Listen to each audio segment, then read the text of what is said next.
Hi guys, welcome back to my channel. Maam ngasidi Chak-Hao Kheer thongbagi recipe maam da share tawjarake. Maam kuire aisu video upload tawraktaba. Ado maam kuina video upload tawrudabagi matungda ngasi video upload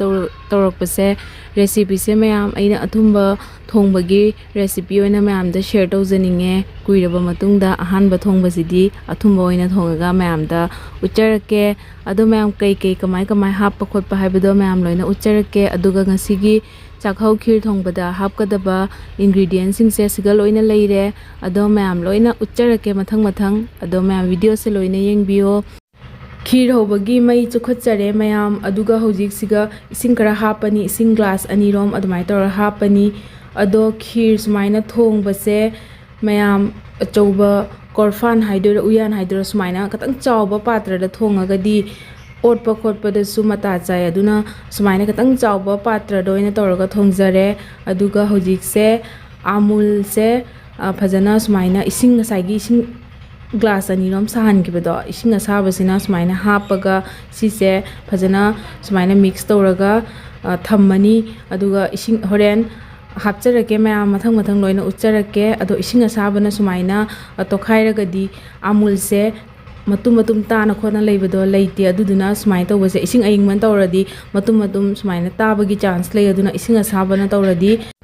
hojik siga ising kharaga mu hape ising half liter mu hape aduga ising se katang sarak paga san sangom half liter kha mu hape amul do 200 gram ne ado katang wat kadawa male aduna san sangom je sukar hape adu ising je katang salaga sumai tor hapasina sangom se sogolakpa matam da horen makara nupsan kosan ba tawde aduna ising katang salaga di sumai tor hapsai adu tejpat mana khara hapselle aduga ilaichi khara muk sugairaga hapchanjare asise ngaktang sohalle minute 10 rom phajana sohalle aduga ngasai gi aina amul neiraga thamjabado adudo asise khara hapchankre ado sise muk ngaktang sohalani sangom na Kheer ho taragadi yam kuina sohalle sangom se nangjalaktribo adu amul di masage dum nangna leibani na yam kuina sohande ado amul se muk ngaktang di phajana amuktang phajana sumaina sogolalani aduduga sogolanbaga adum cheng hapchele cheng se kg amane ahan badadi 500 gram khak tinjabane ado kona mo kg phahalle aduga sise pungkhai ama tingjare pungama mutinga so dum yai ado sumaina khara tingaga thamagadi jangna su pop thoi aduga munbasu jangjalle ado hausu am haure sumaina tinge aduduga cheng se hapsala matungda di minute 10 di high flame da mai se dum tharani aduga otpadadi yam ocharroi maramdi yam kana oladi cha khaunina toigini aduduna makhum khumjalaga minute 10 di phajana sohalani aduduga amuk maitanda dum yai doine mai sungta thararoi ado ahambagi minute 10 di sumaina phajana sohalle minute manga makhum khumjalaga sohalle mayam aduga hojikse makhada ka sanba khochanba tawdana bagi amuktang sumaina phajana otlani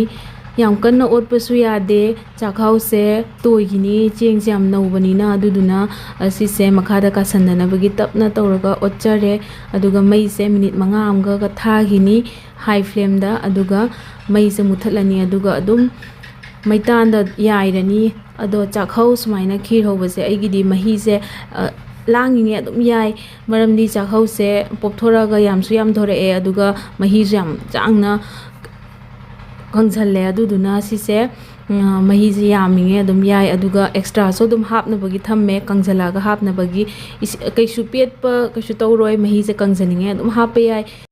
minute 10 phare mayam hojik se mai se tafan bahore asi mai se chakpa loraga dum maitanda yairani aduga mayam aina Chak-Hao sumaina Kheer hobadadi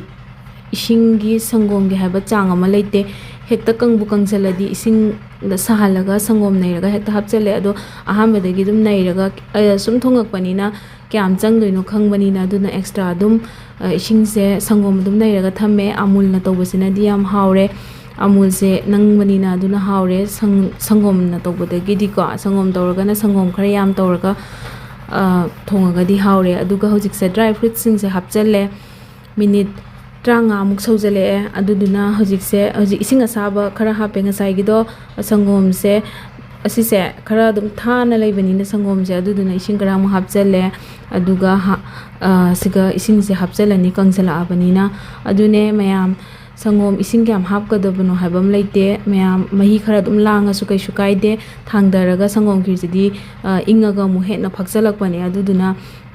ꯑꯗꯨꯝ ꯆꯦꯡꯁꯦ ꯃꯨꯜꯂꯦ ꯍꯥꯏꯗ꯭ꯔꯤꯕꯣ ꯑꯗꯨꯝ ꯀꯪꯁꯤꯜꯂꯛꯑꯗꯤ ꯑꯗꯨꯝ ꯍꯥꯞꯄ ꯌꯥꯏ ꯃꯍꯤꯁꯦ ꯑꯗꯨꯃꯥꯏꯅ ꯑꯗꯨꯝ ꯊꯣꯡꯉꯦ ꯑꯗꯨ ꯑꯁꯨꯃꯥꯏꯅ ꯇꯧꯕꯁꯤꯅ ꯁꯣꯏꯁꯨ ꯁꯣꯏꯗꯦ ꯑꯗꯨꯗꯨꯒ ꯍꯧꯖꯤꯛꯁꯦ ꯁꯨꯃꯥꯏꯅ ꯑꯣꯠꯄꯗꯤ ꯌꯥꯝ ꯑꯣꯠꯆꯗꯦꯀꯣ ꯃꯌꯥꯝ ꯃꯩꯁꯨ ꯑꯗꯨꯝ ꯇꯞꯅ ꯊꯝꯕꯅꯤꯅ ꯑꯗꯨꯒ ꯍꯧꯖꯤꯛꯁꯦ ꯁꯨꯃꯥꯏꯅ ꯃꯍꯤ ꯍꯥꯞꯄꯦ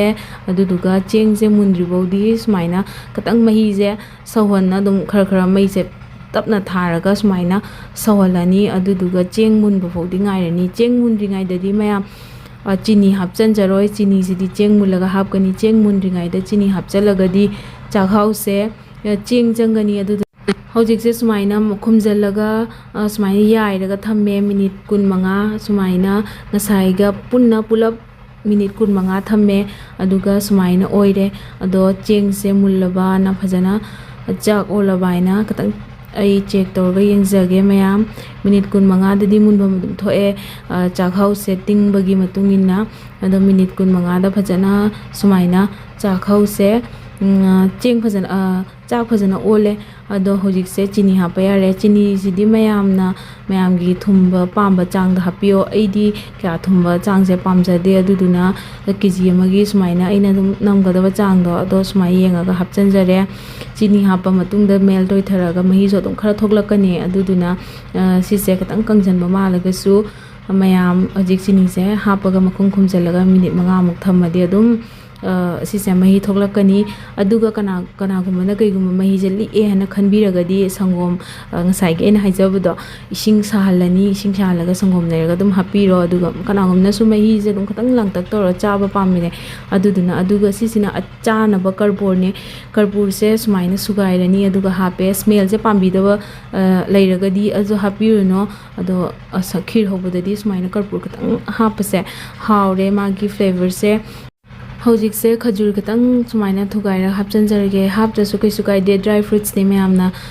ꯃꯌꯥꯝꯒꯤ ꯑꯄꯥꯝꯕ ꯍꯥꯞꯅꯤꯡꯕ ꯍꯥꯞꯄꯤꯌꯨ ꯄꯥꯝꯕꯤꯗ꯭ꯔꯒꯅ ꯍꯥꯞꯄꯤꯔꯨꯅꯨ ꯀꯩꯁꯨ ꯀꯥꯏꯗꯦ ꯑꯗꯨꯒ ꯁꯨꯃꯥꯏꯅ ꯈꯤꯔ ꯍꯧꯔꯒ ꯆꯥꯕꯁꯦ ꯌꯥꯝ ꯍꯥꯎꯔꯤ ꯑꯗꯨꯒ ꯁꯤꯁꯦꯅ ꯂꯣꯏꯔꯦ ꯃꯌꯥꯝ ꯐꯥꯏꯅꯦꯜꯅꯦ ꯍꯧꯖꯤꯛꯁꯦ ꯑꯗꯨꯒ ꯍꯧꯖꯤꯛ ꯂꯧꯊꯔꯅꯤ ꯑꯗꯨꯒ ガーニッシꯤꯡ ꯇꯧꯔꯅꯤ ꯑꯗꯨꯒ ꯂꯣꯏꯔꯦ ꯃꯌꯥꯝ ꯑꯩꯒꯤ ꯈꯤꯔ ꯊꯣꯡꯕꯁꯦ ꯍꯥꯎꯒꯗ꯭ꯔꯥ ꯍꯥꯎꯔꯣꯏꯗ꯭ꯔꯥ ꯀꯃꯥꯏꯅ ꯇꯧꯒꯦ ꯍꯥꯏꯕꯗꯣ ꯀꯃꯦꯟ ꯇꯧꯕꯤꯔꯝꯃꯨ ꯌꯥꯝ ꯍꯥꯎꯔꯦ ꯑꯩꯗꯤ ꯈꯤꯔꯁꯦ ꯁꯥꯔꯤꯉꯩꯗ ꯆꯥꯕꯗꯩꯗꯤ ꯏꯪꯉꯒ ꯆꯥꯕꯅ ꯍꯦꯟꯅ haure fridge ta thamaga aduduga hojikse loire mayam khir thongba loire mayam minute 15 kunthra dadi adum loye mayam khir thongba se aduga cheng changba ising kyam hapkadage sangom kyam hapkadage haiba kaisum leite waringe adum hapa yai kaisu kaide mullaga loire aduga yam haure mayam asmaina hojik se katang garnish tawrani aduga loire mayam ahan bagi ngasigi video se khir thongba oina